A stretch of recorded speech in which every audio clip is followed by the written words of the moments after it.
स्थित हो जाएं अपने फ्लॉलेस डायमंड स्वरूप में। देखें स्वयं को एक बेदाग चमकता हुआ हीरा। अपनी बुद्धि से कैसा विजुअल बनाए जिससे अपने पवित्रता का चरित्र उस डायमंड के रूप में देखें जिसमें कोई भी दाग नहीं है। आत्मा जो संसार की किसी भी बात में स्वयं को न्यारा कर सकती है, क्योंकि आत्मा का सत्य स्वरूप ही पवित्रता का है। स्वयं को हद में बांधकर शरीर की दुनिया में खुद को शरीर की पहचानों में बांधकर आज तक जो मैं स्वयं को देखती आई वो मन के द्वारा रची गई ड्रामा की अनेक पहचानें हैं।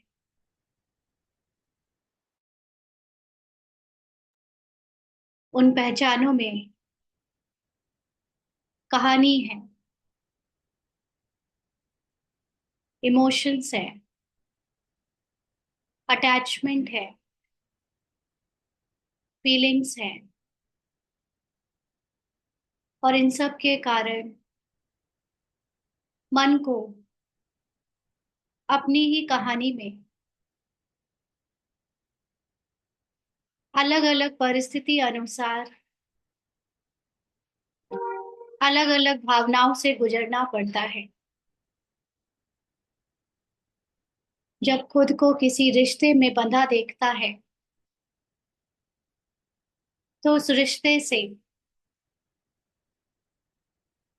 उसे अपनी अटैचमेंट के अनुसार सुख दुख का अनुभव होता है।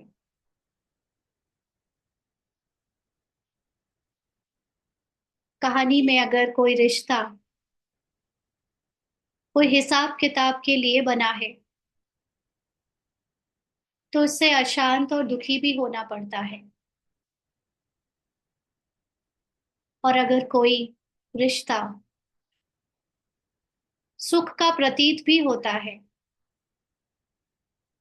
तो भी उसके प्रति चिंता और जिम्मेवारी का भाव मन को सदा खुश नहीं रहने देता। उसके बिछुड़ जाने से भी सारी खुशियां जैसे चली जाती हैं। स्वयं को शरीर की घर गृहस्थी में जो मन खुशी खुशी फंसा तो लेता है और उसके ऊपर अपना अभिमान भी रखता है, लेकिन वो ये नहीं जानता कि जिस जाल में खुद को फंसा कर वो खुश हो रहा है, जिस जाल में खुद को फंसा कर वो अपने को संतुष्ट समझ रहा है, वो जाल वास्तव में हमें उस गहरी खाई की तरफ ले जाता है जिसमें एक बार अगर गिर जाए तो निकलना असंभव होता है।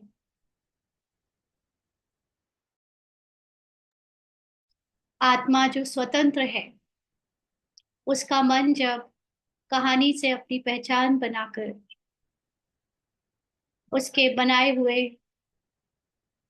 अलग अलग बंधनों में खुद को फंसा लेता है,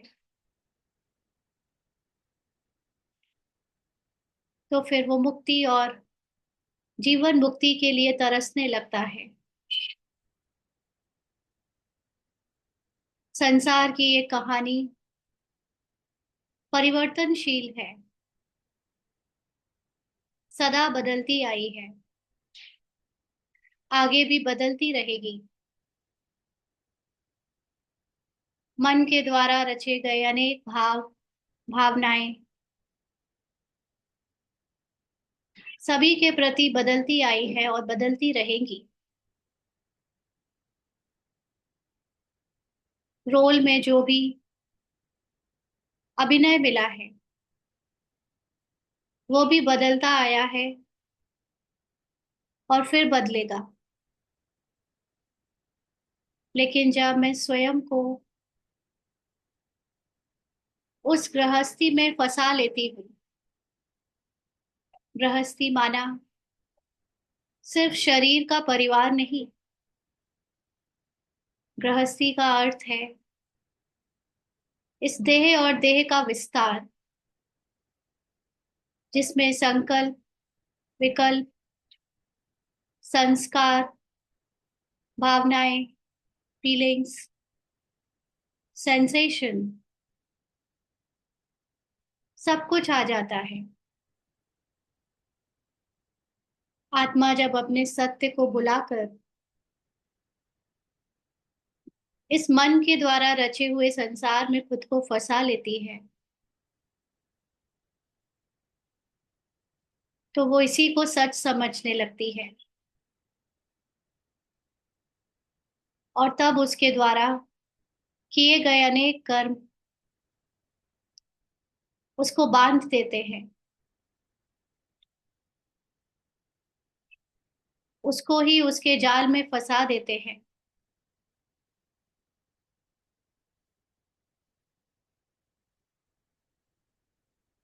अठारह अक्षौड़ी सेनाएं खड़ी कर देते हैं,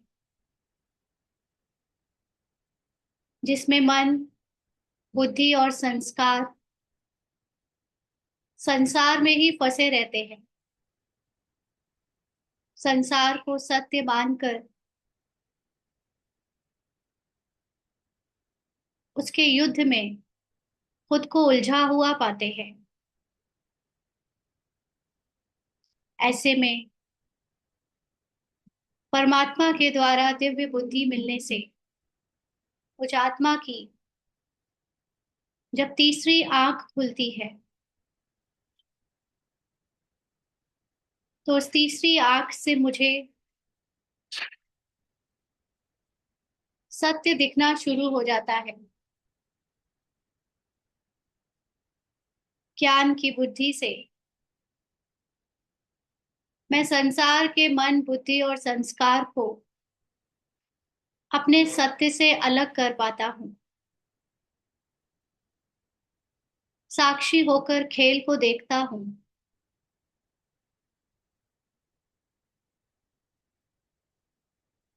तब मैं ये अपनी पहचान मिटा पाता हूँ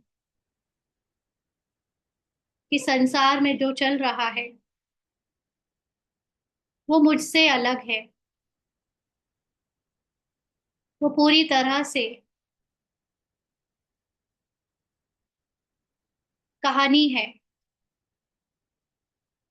बना बनाया नाटक है।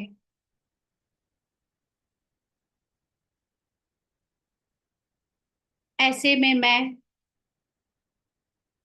जब इस ज्ञान को बार बार इमर्ज करती हूँ कि मुझे उस संसार के नाटक में अपने या दूसरों के अभिनय में फंसना नहीं है, किसी की भूमिका, उपलब्धियों और किसी की प्रतिष्ठा में मुझे फंसना नहीं है।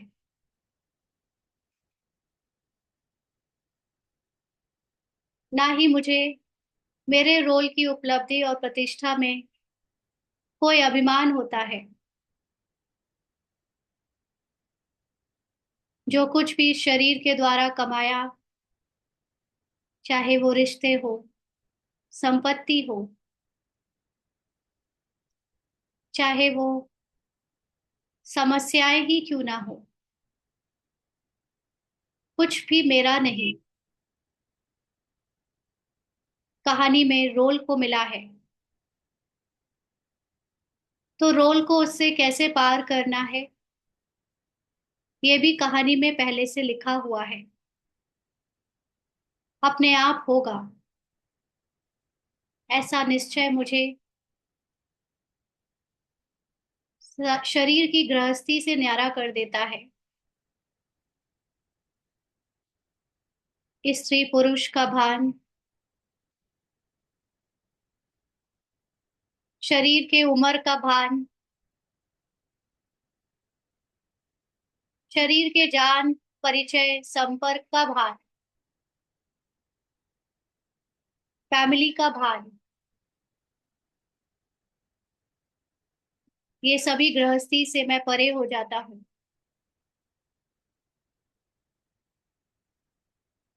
स्वभाव संस्कार में मिले अलग अलग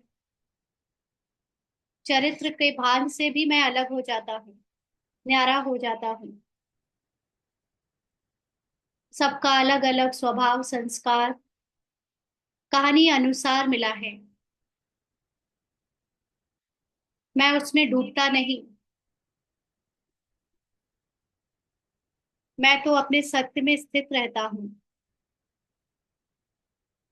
और सभी आत्माओं को भी अपने साथ उनके सत्य में ही देखता हूँ।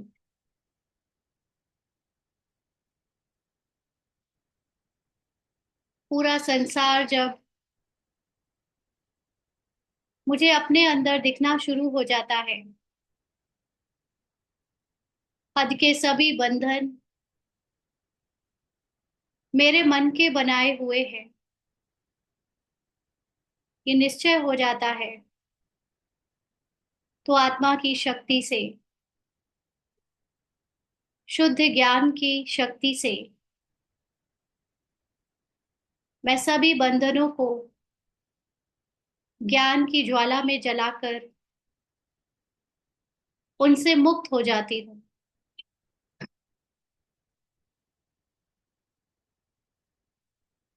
असल में तो मैं हमेशा से ही मुक्त थी, लेकिन अज्ञानता के कारण खुद को बंधन में समझती थी। खुद ने ही सारे बंधन बनाए हुए थे, पकड़े हुए थे। सारी फेक आइडेंटिटीज, फेक लेयर्स मुझे साफ साफ दिखनी शुरू हो जाती है जब मुझे अपना सत्य दिखता है कि मैं आत्मा तो अविनाशी हूँ, अपरिवर्तनशील हूँ, टाइमलेस हूँ, साउंडलेस हूँ। मेरी मूल स्थिति थॉटलेस, सेंसेशनलेस और फीलिंगलेस है। इस हद के संसार में मुझे अपने अंदर इमोशंस दिखते आए, फीलिंग्स दिखती आई, सेंसेशन होते रहे, और जिन्हें मैं मनुष्य जाति की सत्यता समझती आई, अच्छा समझती आई। लेकिन अपने सत्य को जानकर मुझे पता चल गया है कि ना ही मैं ये इमोशंस हूँ, ना ही मैं फीलिंग्स हूँ, और ना ही मैं ये सेंसेशंस हूँ, क्योंकि ये सब कुछ तो बदलता रहता है। लेकिन आत्मा तो अपने मूल स्थिति से कभी नहीं बदलती। तो ये बदलने वाला क्या है? ये ड्रामा के रोल में मिला हुआ फॉल्स ईगो है। जिसके आधार पर ये मन आज तक अपने आप को संसार से जोड़े रखे हैं, जिसके आधार से शरीर और मन ने खुद को अनेक बंधनों में बांध कर रखा है।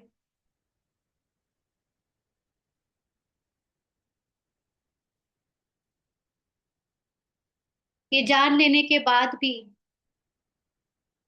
कि मरने के बाद कोई अपने साथ कुछ भी नहीं ले जाता, न रिश्ते, न धन, न संपत्ति, न पद, न पोजीशन, तब भी खुद को उनसे जोड़कर कितने जन्मों से मैं उन पर ही आधारित होकर चल रही थी, उनके द्वारा प्रभावित हो रही थी। लेकिन ये जान लेने के बाद कि हर जन्म में मुझे जो कुछ भी मिला है, रिश्ते, धन, संपत्ति, कुछ भी, वो सब कुछ ड्रामा ने उस कहानी में दिया है। उस कहानी को जीने के लिए दिया है। जैसे एक कहानी में, मूवी में एक्टर को डायरेक्टर से, कपड़े से लेकर को एक्टर्स तक, रहने वाले घर से लेकर गाड़ी तक, डायलॉग से लेकर एक्शंस तक, सब कुछ डायरेक्टर बताता है।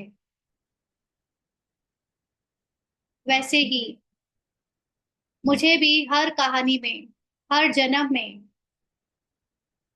ड्रामा अनुसार संबंधी, प्रॉपर्टी, धन, शरीर, भाषा, संस्कार और यहाँ तक कि संकल्प भी ड्रामा ने दिए।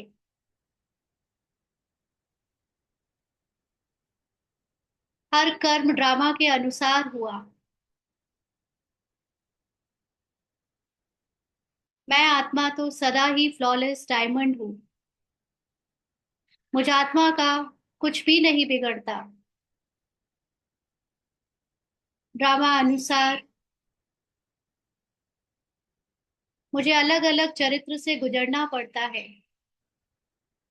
रोल को प्ले करने के लिए मन को अपने आप को बदलना पड़ता है। लेकिन भगवान हमें किस नजर से देखता है? क्या परमात्मा मुझे रोल की बदलती हुई कहानी के अनुसार देखता है?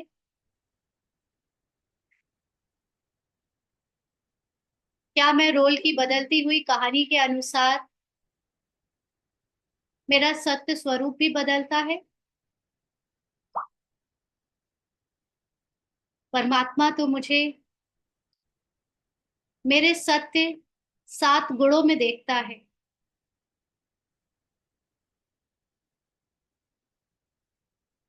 वो जानता है कि हम बच्चों का सत्य एकदम उनके जैसा है। हमारे अनादि गुण का चिंतन, जिसमें आत्मा, मान, अपमान, निंदा, स्तुति, सुख, दुख, गर्मी, सर्दी, यश और अपयश में एक समान रह सकती है, बल्कि रहती ही है। लेकिन खुद को ना जानने के कारण उसके अंदर का जो मन है, जो खुद को आत्मा कहने लगता है, फॉल्स ईगो बना लेता है। वो अपने को कहानी के अनुसार सुख दुख के खेल में फंसा लेता है।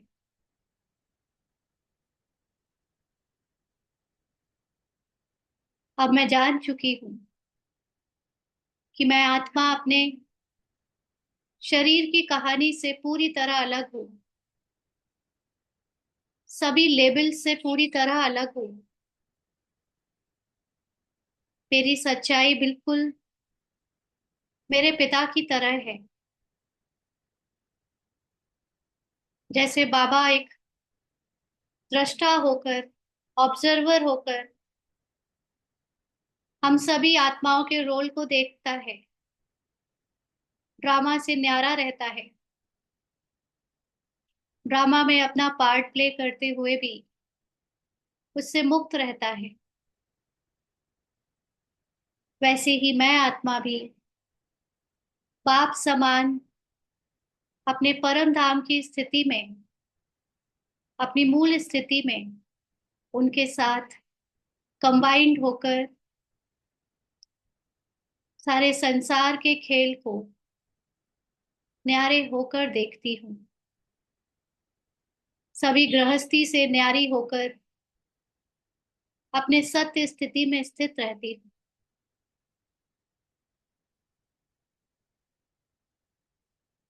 ओम शांति। ओम शांति। ओम शांति।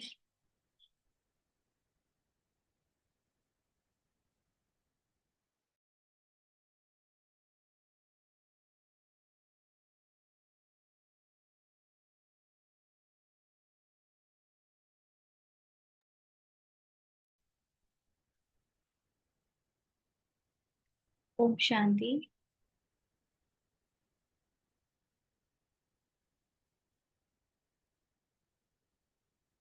आज हम लोगों को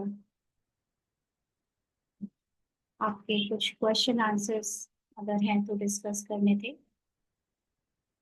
एक दो लोगों ने कुछ क्वेश्चंस भेजे हैं, उसके पहले अगर आपको यहाँ पर कोई क्वेश्चन पूछने हो तो प्लीज बताएं। अनम्यूट कर सकते हैं अभी।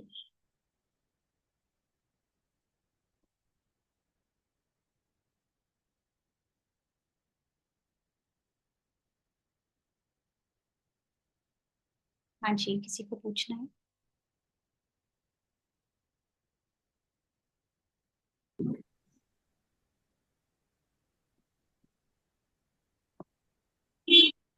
भी बताएं। स्वाति बहन, आपको कोई क्वेश्चन है क्या? दीदी मेरे को बस थोड़ा सा ये यहाँ पे बहुत फंसा हुआ लगता है अपने आप में हम्म। कि जैसे शरीर के जब आता है ना दीदी कोई प्रॉब्लम मतलब रोग या कोई ऐसी तकलीफ आती है तो हम्म। दीदी वहां मन बहुत अटक जाता है, वहां फिर अपने आप को आत्मा रूप में नहीं आ जा पाता मेरे मतलब उससे ऐसे। कोई बात नहीं, ऐसा होता है, सबके साथ होता है। हम सब इस इन स्टेजेस से गुजरे हैं इतने सालों के बाद। अब कुछ प्रैक्टिस ऐसी बनी है कि 100% तो अभी भी नहीं पहुंचे हैं, लेकिन हाँ, थोड़ा थोड़ा सा अब पहले से ज्यादा बेहतर हो गया है कि जब कोई कर्म भोग आता है तो ध्यान रख लेते हैं। परीक्षा पहले से ज्यादा बड़ी होती जा रही है हर साल। बीमारी का कर्म वैसे तो इनिशियली जब योग में आए थे यानी ज्ञान में आए थे तो अ, जो पेपर पहले बॉडी के भान से देते थे, वो थोड़ा थोड़ा सा देना शुरू किया कर्म योग से, तो उस वक्त सही करने की कोशिश करते थे कि ये जो योग की पावर है जिसको कहते हैं ना बाबा, कि योग का प्रयोग करो, तो योग का प्रयोग करके उसको सही करने की कोशिश करते थे। तो कभी कभी सक्सेसफुल हो भी जाते थे, कभी कभी नहीं भी होते थे। लेकिन अब इतने सालों के ज्ञान में बाबा ने एक चीज सिखा दी है कि योग का प्रयोग रोग को सही करने के लिए नहीं किया जाता है।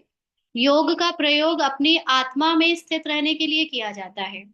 माना मैं आत्मा जब शरीर से डिटैच्ड हूँ, उसको ऑब्जर्व कर रही हूँ अलग से, तो मैं हूं ही निरोगी, मैं हूं ही एवर हेल्दी, क्योंकि आत्मा को तो बीमारी नहीं होती है ना। तो बीमारी में दर्द या दूसरे दूसरे सेंसेशन तो होंगे ही, लेकिन मुझ आत्मा को इस ज्ञान से उन सेंसेशन से डिटैच होना पड़ता है। जबकि जब बीमारी आती है तो ऐसे क्वेश्चंस भी आने ही लगते हैं कि आखिर कब तक चलेगा, ऐसा ना हो कोई बड़ी बीमारी का रूप ले ले, या ऐसे अनेक बातें संकल्प विकल्प आने लगते हैं। बट यही तो पुरुषार्थ करना है ना, ऐसे हिम्मत थोड़ी ना हारनी है। जो चीज कितने 63 जन्मों से हमने शरीर की बीमारियों को अपना सत्य समझकर उनसे लगाव रखा, अब वो बीमारी मेरा सत्य नहीं है, वो मैं शरीर मैं नहीं हूँ, वो संकल्प विकल्प मैं नहीं हूँ, मैं सेंसेशन नहीं हूँ। ये ज्ञान इमर्ज करते करते आपको उससे डिटैच होना पड़ेगा, है ना। यही हमको आ, ज्ञान का मार्ग है जिसमें हमें ऐसे खुद को बनाना होता है। तो बाबा ने अभी कुछ दिन पहले कहा भी था कि लास्ट पेपर होता है जब आपको कर्म भोग भी पता ना चले, कर्म भोग से भी न्यारे। तो बाबा ने ये तो नहीं कहा था कि कर्म भोग में आपको दर्द नहीं होगा, लेकिन वो दर्द मुझे अपना नहीं लगेगा, ये है फाइनल हमारी सक्सेस, तब मैं आत्मा में स्थित हो जाऊंगी। तो करते रहिए, ये अभ्यास हम सब लोग कर रहे हैं, है ना। ऐसा नहीं है कि सिर्फ आपको मुश्किल है, सबको अभी इसमें काम करना है। जी दीदी, थैंक यू। सुखबीरी बहन, मौन का सही तरीका क्या है? मौन कहाँ से आया? यहाँ पर मौन तो ऐसा कुछ नहीं रह करने को बोलते हैं।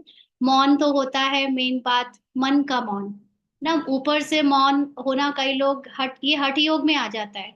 जब ऊपर से अगर हम जैसे कोई कोई कोई ऐसी धारणाएं करता है कि शाम को 5 बजे 6 बजे नहीं 1 1.5 घंटे या 45 मिनट कोई कोई ऐसे रखता है, नहीं बोल रहा है। या यज्ञ में भी ऐसे कई बार पुरुषार्थ कराया गया है कि मुंह से कोई बोलेगा नहीं। हाँ, तो ऐसे कोई खाते समय नहीं बोलता है, बट वो मुख के बोलने या ना बोलने से कोई फर्क नहीं पड़ता। हमारा मेन पुरुषार्थ तो ये है कि हम चाहे बोल रहे हैं और चाहे नहीं बोल रहे हैं, दोनों में ही क्या मैं अपनी आत्मा में स्थित हूँ? जो आत्मा का साइलेंस है, क्या मैं उसमें स्थित हूँ? आप ऊपर से चुप रह सकते हो, कुछ ना बोलो, लेकिन जरूरी नहीं है ना कि आपका मन भी शांत है, मन मौन है। मुख्य बात है कि मन भी मौन नहीं होगा, मन भी खूब चाहे हलचल करे, संकल्प लाए, मुख भी चाहे बोलने का रोल प्ले करे, लेकिन दोनों ही केस में मैं आत्मा, मेरा सत्य, मेरा साइलेंस है, ये याद रहे, ये है असली मौन। उस साइलेंस में स्थित रहना। जैसे कई बार बोलने की सेवा है, हाँ, कई बार बिना बोले काम नहीं चलेगा, और आपके चलो मुंह से बंद हो गया बोलना, लेकिन संकल्पों में चला जा रहा है, चले जा रहा है, तो वो सब भी मेरा सत्य नहीं है।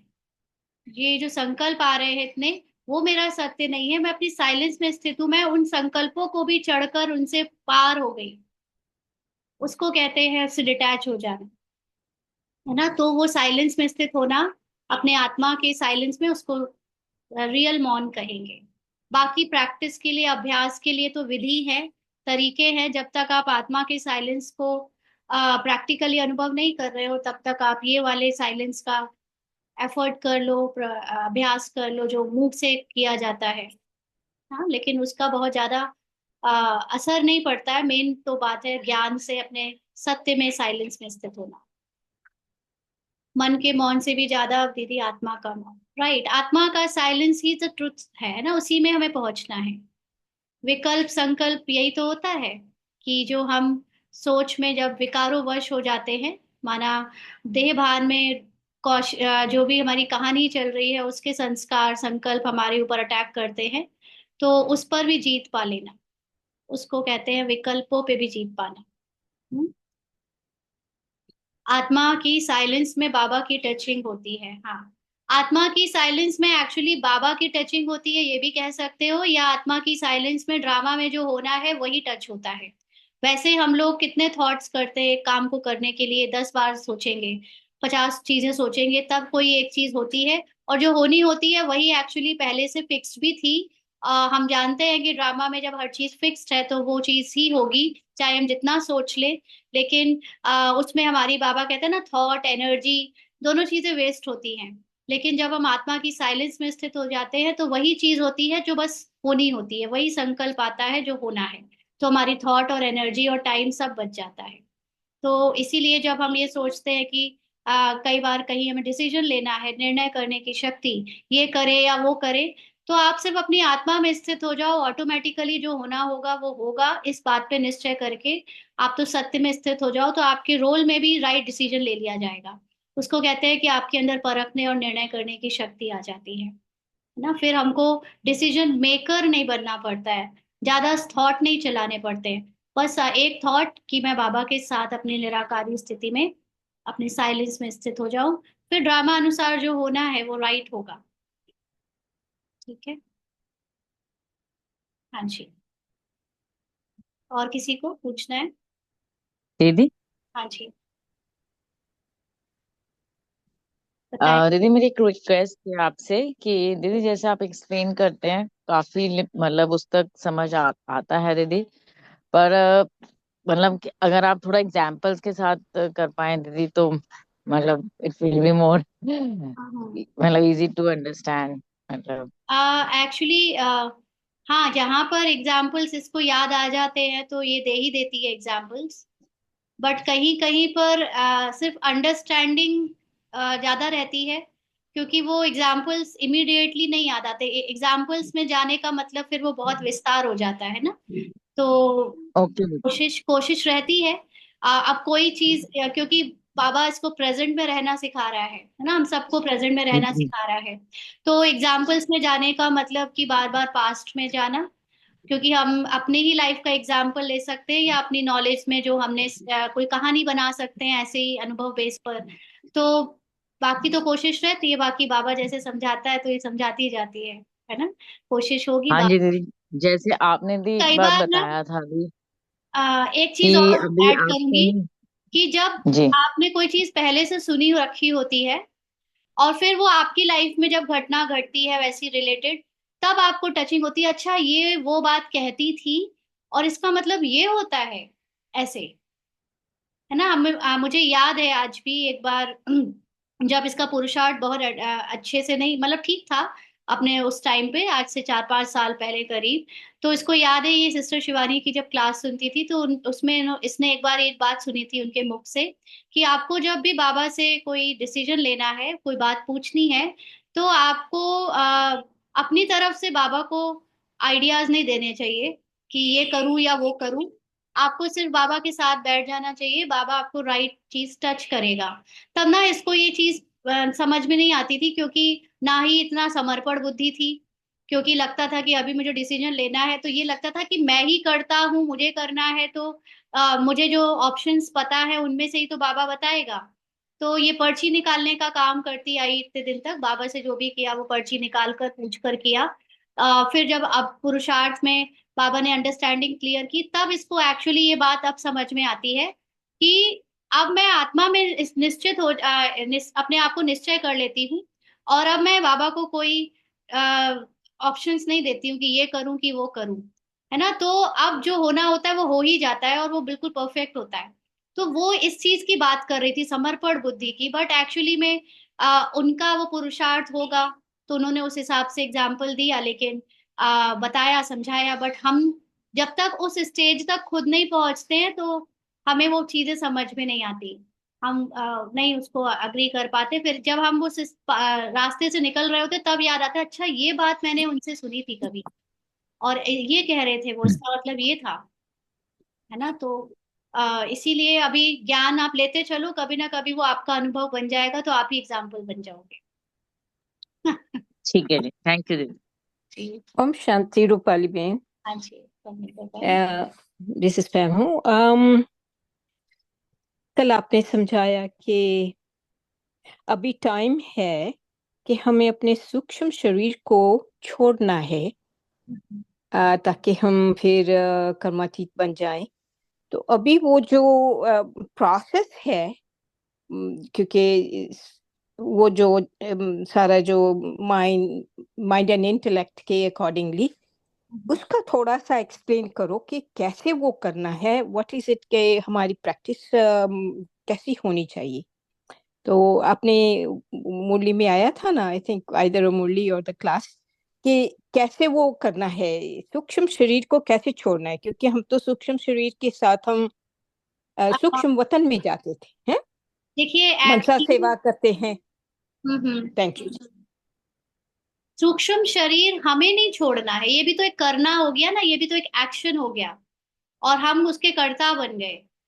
सूक्ष्म शरीर ड्रामा अनुसार अपने आप छूट जाता है। छूटने का मतलब ये है, सूक्ष्म शरीर बना होता है किस बात से? हमारे संकल्पों से और संस्कारों से। जो पिछले जन्मों के 63 जन्म के संकल्प और संस्कार हमारे सबकॉन्शियस माइंड में है, वही सूक्ष्म शरीर बनाकर अभी तक एक शरीर से दूसरे शरीर, दूसरे शरीर से तीसरे शरीर में ट्रांसफर होते आए हैं।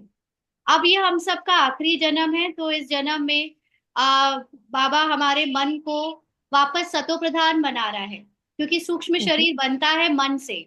अभी भी जो आपने कहा ना कि हम योग लगाते हैं तो हम सूक्ष्म वतन में लगाते हैं, या भोग लगाते हैं तो सूक्ष्म वतन में लगाते हैं, तो ये सब आपका मन आपको वहां ले जाता है। और मन इसलिए ले जाता है क्योंकि मन को अभी तक संकल्प करने की एक जो अलग से आत्मा के सत्य से दूर जाकर एक अपनी आइडेंटिटी बनाने की जो आदत पड़ी हुई है, उसको बाबा यूज करता है ज्ञान के मार्ग में, अपने आ, आत्मा के सत्य को बताने के लिए। अभी तक वो मन फॉल्स आइडेंटिटी की तरफ झुकाव था, उसका माया का मन था। अब बाबा ने उसी मन को दिव्य बुद्धि के द्वारा कंट्रोल करा, और उसको ये सिखाया कि तुम अब अपने सूक्ष्म वतन में, यानी सूक्ष्म वतन कोई स्थान तो है नहीं, ये तो बाबा ने आज भी बोला है या कल बोला था, है ना, कल हाँ बोला जी। था आई थिंक, कि चल। सूक्ष्म वतन और मूल वतन कोई स्थान नहीं है, वहां कोई दुनिया नहीं है, है ना। ये दुनिया जो पूरा ड्रामा है या नाटक है, ये केवल स्थूल वतन में है। तो सूक्ष्म वतन हमारे मन की कल्पना है, जिसमें हम जाकर भोग लगाते हैं, जिसमें हम जाकर बाबा से मैसेजेस लेकर आते हैं, लेकिन ये सब भी फिक्स्ड है रोल के अकॉर्डिंग। ये सब ड्रामा की स्क्रिप्ट के अकॉर्डिंग पहले से बना बनाया है, जो बस एक सीन की तरह प्ले होता है, और हमारे लिए 5,000 साल में हूबहू वही बज रहा है, वही हो रहा है। इसमें ऐसा नहीं है कि कोई उस स्थान पर जा रहा है, ये सिर्फ मन की कल्पना से Okay. वहां पहुंचा जाता है। तो अब तो अभी जैसे, फिर हाँ तो जी, सॉरी। बताइए। तो अब जो चेंज आनी है कि हम सूक्ष्म वतन में भोग लेके जाते थे, सूक्ष्म वतन में बाप दादा से मिलते थे। जी, should there be a switch? उसमें कोई थोड़ा चेंज आना चाहिए कि how to go about it? कभी ये इसके ऊपर आपने आई वुड कभी लाइक सम सोचा, क्लैरिफिकेशन। आपने कभी सोचा कि ब्रह्मा बाबा खुद सूक्ष्म वतन क्यों नहीं गया कभी?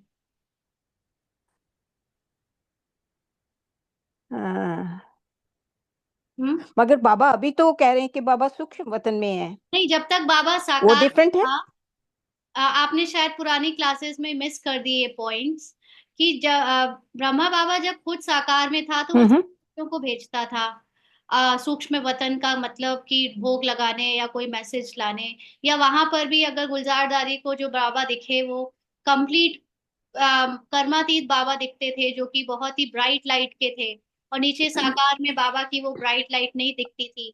तो ये जो सारी बातें हैं, ये या बात है ना, ये बाबा के साकार में बाबा खुद क्यों नहीं गया? क्या क्योंकि बाबा अपने संकल्पों को हमेशा मूल वतन में, यानी बाबा की निराकारी स्थिति में स्थित रखता था। ब्रह्मा बाबा का स्वयं का पुरुषार्थ हमेशा निराकारी आत्मा का रहा। ब्रह्मा बाबा सूक्ष्म वतन में खुद नहीं देखो। गए। हाँ जी। ओके। या दैट्स फाइन, वो तो अंडरस्टैंड करते हैं। हाँ, मगर तो आप जो ये कह रहे हो कि हमारे क्या है कि पुरुषार्थ में अभी जो परिवर्तन आना भोग चाहिए, ऑफर कर।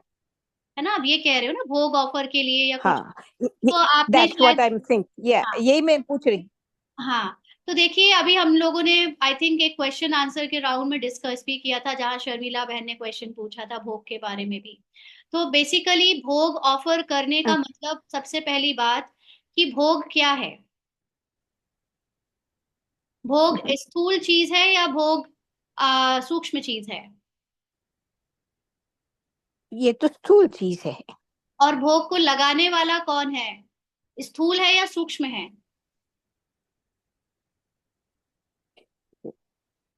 देखो, जब हम सोल कॉन्शियसनेस में आ जाते तो फिर तो हम सोल कॉन्शियसनेस में होंगे। हाँ, अगर नहीं तो फिर then it's body consciousness. Right.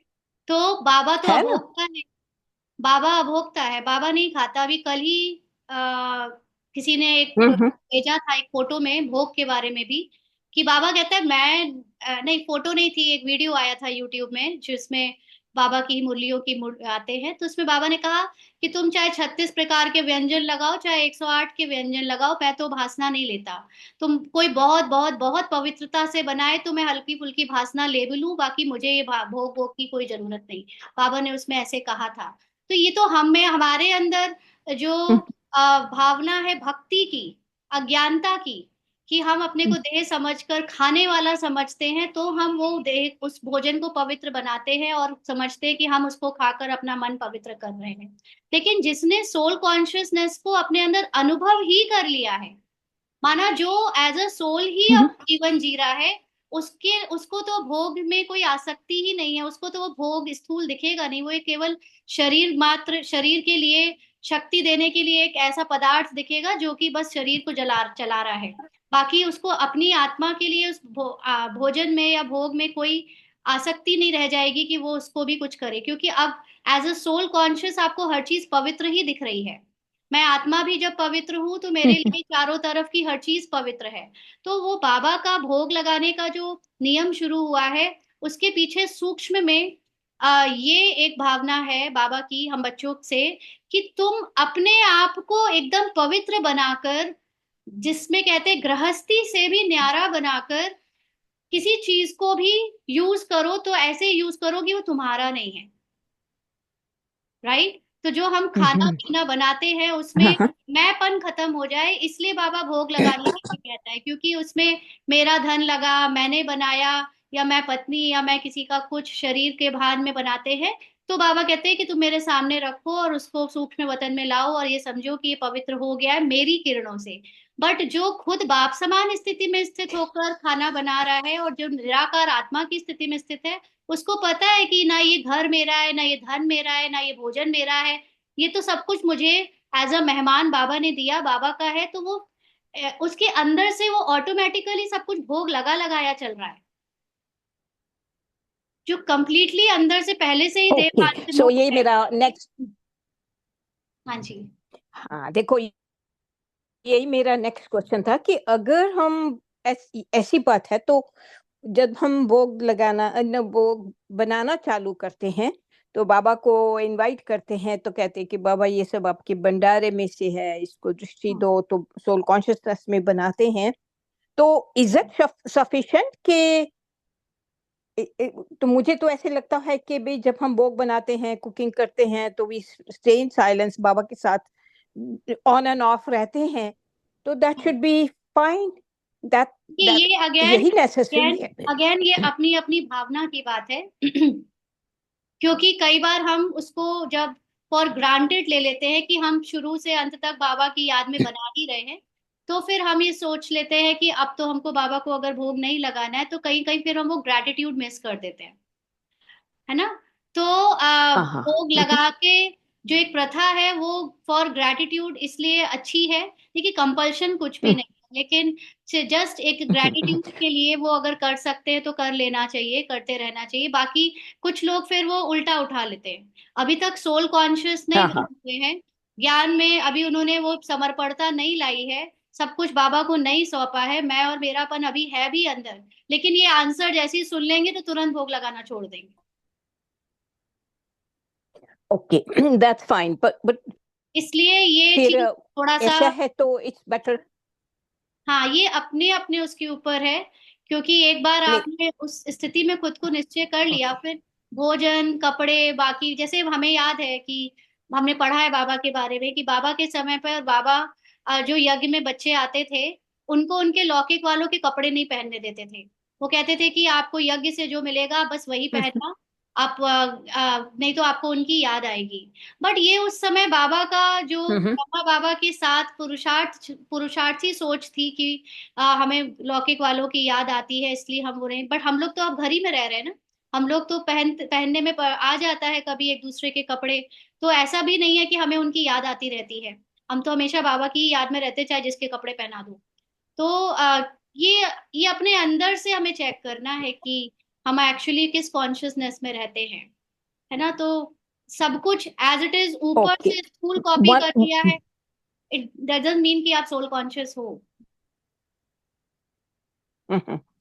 One last question. Okay, अगर भोग ऑफर करते भी हैं अभी, क्योंकि इट्स अ हैबिट, करना तो चाहिए, करते हैं, तो करना चाहिए भोग करते ऑफर। जाएंगे, तो सोल कौन, तो सूक्ष्म वतन में जाएं जैसे जा रहे थे कि देयर शुड बी अ, देखिए मैं बताती हूँ मैं कैसे करती हूँ। पहले मैं जाती थी सूक्ष्म वतन में, और मुझे बाबा से हाँ, इस दैट तरह के अनुभव भी होते थे, और बाबा मुझे मैसेजेस भी देता था। यहाँ तक लाने का एक बहुत अच्छा बाबा का जो सहयोग मिला है वो सूक्ष्म वतन के कारण ही मिला। इनफैक्ट मैंने जो अभी एग्जांपल दिया कि मैं पर्ची निकाला करती थी, वो भी सूक्ष्म वतन जाकर ही निकाला करती थी, बट अब वो सूक्ष्म वतन में जाना मेरा बंद है। बिकॉज अब मैं जान चुकी हूँ कि मैं आत्मा बाप समान हूँ।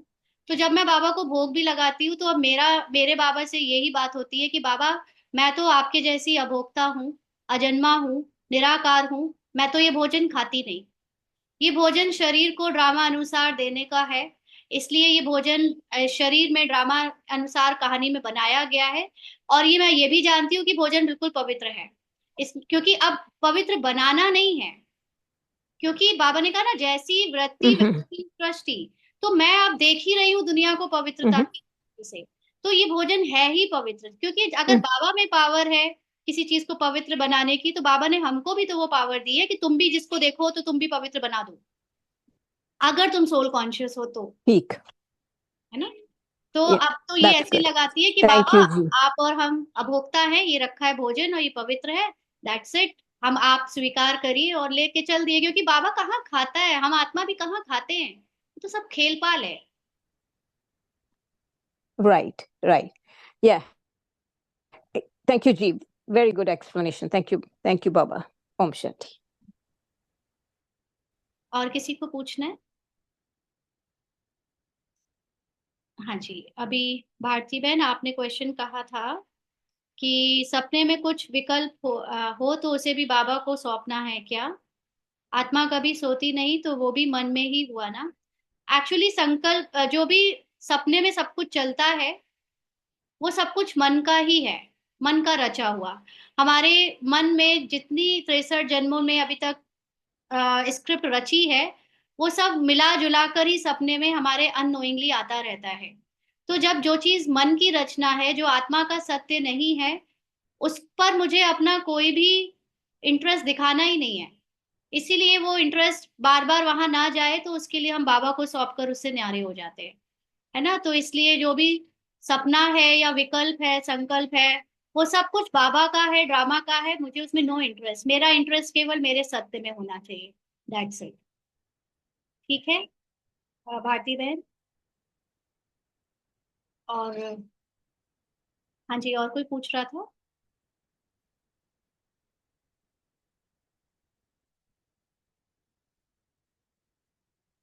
ये बसरा, एक मिनट, मुझे उसमें आपने कुछ मैसेज भेजा था, मैं भूल गई। लेट मी चेक अगेन, क्या क्वेश्चन था आपका? हाँ जी, एक सिस्टर का क्वेश्चन है कि उनकी फैमिली में जैसे हमेशा से ग्रीट करने का जो तरीका है, उसमें सबको राम राम कहा जाता है। तो वो कहती है कि हम जब अपने आ, ये ब्रह्मा कुमारी फैमिली से मिलते हैं तब तो ओम शांति कहते हैं, लेकिन अब वैसे हम सबसे राम राम ही कहते हैं, और मन में भी जो जाप चलता है वो राम राम का ही चलता है। So is it right way? क्या ये सही है? क्या ये बाबा की याद हुई? तो देखिए, अगेन, शब्दों में हम कुछ भी कह रहे हैं, ये डिपेंड करता है कि आपके अंदर भावना क्या है। भावना में क्या आप अपने को निराकारी आत्मा समझते हो? हम्म ये क्या, आपके सिर्फ ओम शांति कह देने से भी आप बाबा की याद में हो, ये कोई जरूरी नहीं है। है ना? अपने को आत्मा आत्मा कहना और दूसरों को भी आत्मा आत्मा कहने से भी आप आत्मा सच में उसको समझते ही हो, और खुद भी आत्मा में स्थित हो, ये भी कोई जरूरी है ही नहीं। तो ये नहीं पता लगाया जा सकता कि आप सच में याद में हो या नहीं हो, बिकॉज ऑफ जो वर्ड्स आप यूज कर रहे हो उसके। चाहे आप राम यूज करो, चाहे आप राधे राधे यूज करो, चाहे आप ओम शांति यूज करो, बात तो सारी अजपा जाप की है। अंदर से आपने अपने को क्या समझ रखा है, अंदर से आपकी स्थिति कहाँ पर स्थित है, और दूसरों को आप किस दृष्टि से देखते हो, उससे डिसाइड होता है कि आप याद में हो या नहीं हो। और याद में रहने का मतलब भी क्या है? याद क्यों करना है? याद करना है अपने को आत्माभिमानी बनाने के लिए, आत्मा के सत्य में निरंतर रहने के लिए। तो याद करने में चाहे हम राम राम कहे, ओम शांति कहे, बट अगर मैं सोल कॉन्शियस नहीं हुई हूं तो फिर अगेन सेम बात कि ऑफ नो यूज है ना। आज भी बाबा ने मुरली में कहा कि बच्चे मैं करते रहते हैं। मैं अपनी आपने जैसे कहा मेरे घर में राम राम कहा जाता है और आपने राम राम पकड़ा हुआ है। तो आपको सच बताऊं तो इसके भी लौकिक घर में इसकी दादी वगैरह सब राम राम ही करते हैं। बट इसने आज तक ये ज्ञान में है या नहीं है, पहले भी नहीं थी जब ज्ञान में, तब भी इसने इस घर की कोई भी ऐसा कल्चर को एज इट इज उठाया ही नहीं है। इसके घर में एक बाबा की ड्रामा की कह लो, एक ऐसी बहुत अच्छी क्वालिटी है कि इसके घर में सब लोग को जो जिसको जो करना है वो करते हैं अपने मन का, और जिसको जो बोलना है करना है जिसे पूजना है सब करते हैं, लेकिन सब प्यार से रहते हैं। तो कोई किसी पर कुछ भी फोर्स नहीं करता कि तुम्हें यही करना चाहिए, इस ऐसे नहीं करना चाहिए। इसके घर में भी इसकी दादी का जो पूरा ग्रुप है मंदिर का, वो राम राम ही करता है। बट अभी ओम शांति में आने के बाद ये ओम शांति कहती थी या नहीं भी कहती थी तो राम राम नहीं करती थी। बट अब ये ज्ञान से पता चल गया कि कुछ भी कह लेने से आपका सत्य नहीं बदल जाता। और अब चाहे कोई राधे राधे कहे तो उसको राधे राधे में रिस्पॉन्ड कर देती है, राम राम कहे तो राम। लेकिन इसने किसी का कल्चर नहीं उठाया है कि आप ये बोलते हो मैं इस घर को बिलोंग करती हूँ, मैं इस फैमिली को बिलोंग करती हूँ तो मुझे यही बोलना है। कोई अगर मैं रिलीजन से हिंदू हूँ तो मुझे हिंदू का ही उठाना है, या मुझे मैं मुस्लिम हूँ तो मुझे, इसने किसी भी किसी शरीर के कोई भी पहचान को अपना पहचान कभी बनाया ही नहीं। ये शायद इसको पहले से ही एक ब्लेसिंग मिली है बाबा की तरफ से कि अब शरीर की आइडेंटिटीज में कभी भी किसी चीज के लिए परमानेंट नहीं रही है। तो बाबा इसीलिए आत्मा में स्थित होना इतना आसान हो पाया है। और सबसे ज्यादा प्रायोरिटी भी ये यही देती है कि आप कुछ भी बोलो शरीर से, कोई भी कल्चर कुछ भी आपको दिखे फॉलो। एक्चुअली आप जब भी अपनी पहचान बना लेते हो ना किसी कल्चर से, किसी डायलॉग से, किसी भाषा से, तो फिर आपके लिए आत्मा में स्थित होने का सवाल थोड़ा सा मुश्किल हो जाता है, क्योंकि आप उससे हटकर फिर आप अपनी उन्हीं सब चीजों पे लगे पड़े हो, उन चीजों से पहचान बनाने में लगे पड़े हो। आत्मा के बारे में क्वेश्चन पूछो तो समझ आए कि हाँ आप आत्मा अभिमानी होने की प्रैक्टिस कर रहे हो। बाकी मैं क्या बोलती हूँ, मैं क्या कपड़े पहनती हूँ, मैं क्या फॉलो करती हूँ एथिकली, या फिर ये जो कर्म कांड में, इससे कुछ फर्क नहीं पड़ता आत्मा को। आपको जो करना है वो करो, बट वो फिर रोल कॉन्शियसनेस की बातें हैं सारी। ठीक है। हाँ जी। और किसी को कोई क्वेश्चन है?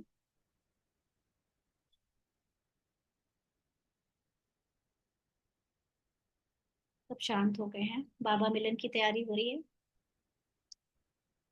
तो फिर अब आपको क्वेश्चंस नहीं है तो आज यही सेशन को एंड करते हैं। सब लोग बाबा मिलन की मुरली सुनेंगे। चलिए, ओम शांति।